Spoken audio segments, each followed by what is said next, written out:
Hello everyone, welcome back to the channel.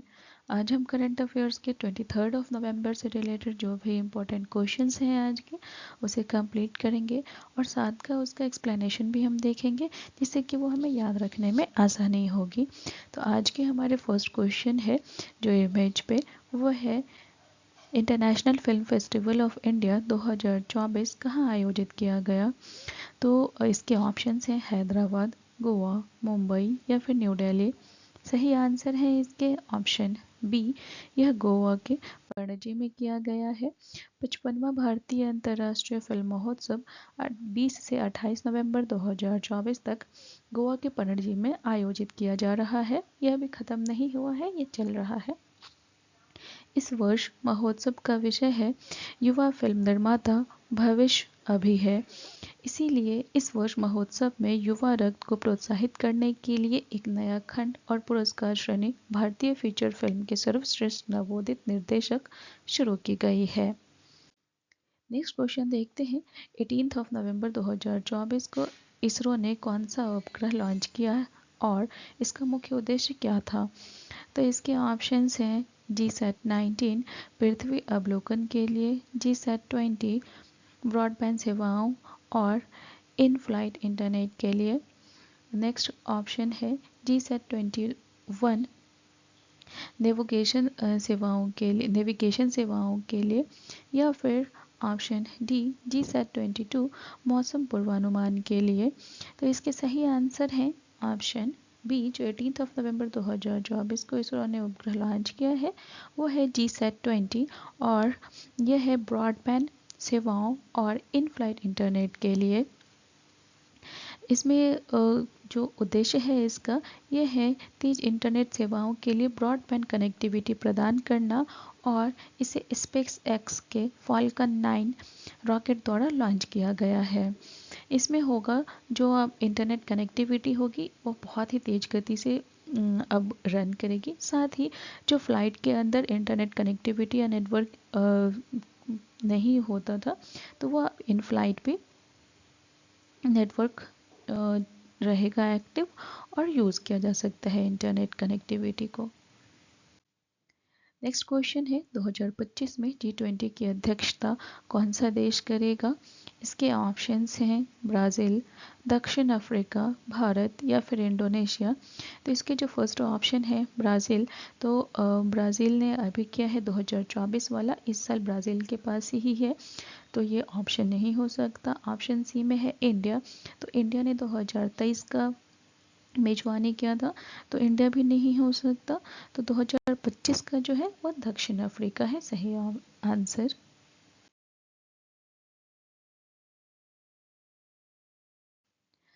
और इसके details में कुछ इम्पोर्टेंट इन्फॉर्मेशन है, इसे भी देखते हैं। 19 नवंबर 2024 को ब्राज़ील के राष्ट्रपति ने दक्षिण अफ्रीका के राष्ट्रपति को G20 की अध्यक्षता सौंपी है नेक्स्ट ईयर के लिए। और 19वीं G20 शिखर सम्मेलन की शुरुआत एक न्यायपूर्ण और टिकाऊ विश्व का निर्माण विषय पर हुआ है। पहले दिन वैश्विक नेताओं ने उद्घाटन सत्र के दौरान भूख और गरीबी पर वैश्विक गठबंधन पर चर्चा की। G20 की अध्यक्षता 2024 में ब्राज़ील के पास है, 2023 में यह भारत के पास थी। और सम्मेलन का उद्देश्य जो है वो है वैश्विक आर्थिक स्थिरता, अंतर्राष्ट्रीय सहयोग और सतत विकास के लिए देशों को एकजुट करना।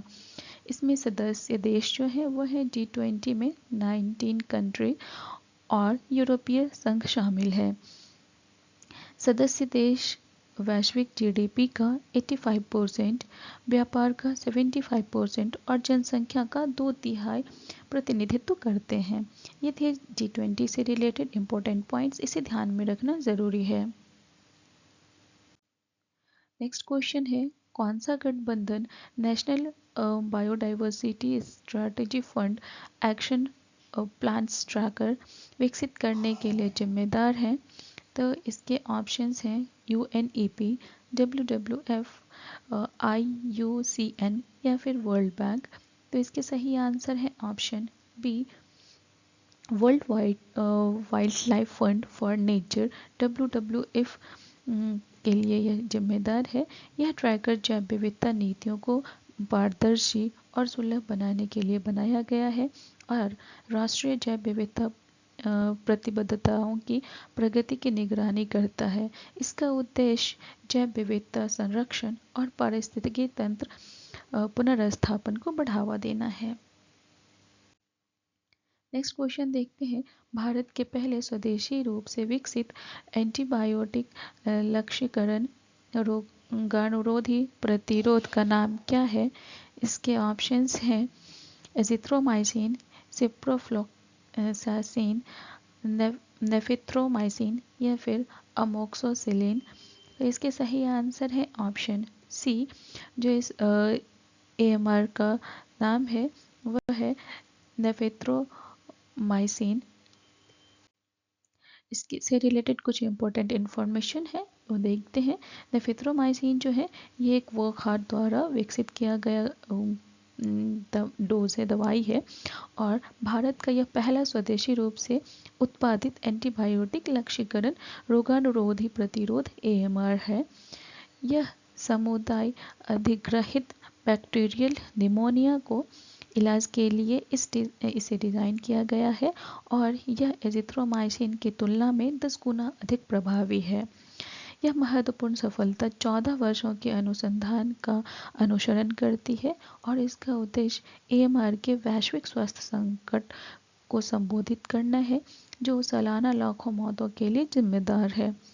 दवा सार्वजनिक उपयोग के लिए केंद्रीय दवाओं मानक नियंत्रण संगठन CDSCO से अंतिम अनुमोदित का इंतज़ार करती है। ये थे जो निमोनिया का दवाई लॉन्च किया गया है इससे रिलेटेड क्वेश्चन और साथ में कुछ इम्पोर्टेंट इन्फॉर्मेशन। तो आज के जो वीडियो थे वो हमने कंप्लीट किया है। इसके जो क्वेश्चंस हमने देखे साथ में इसके डिटेल्स में इंफॉर्मेशन भी हमने देखा है। इसे ध्यान में रखना ज़रूरी है। Thank you for watching and please subscribe for more upcoming videos.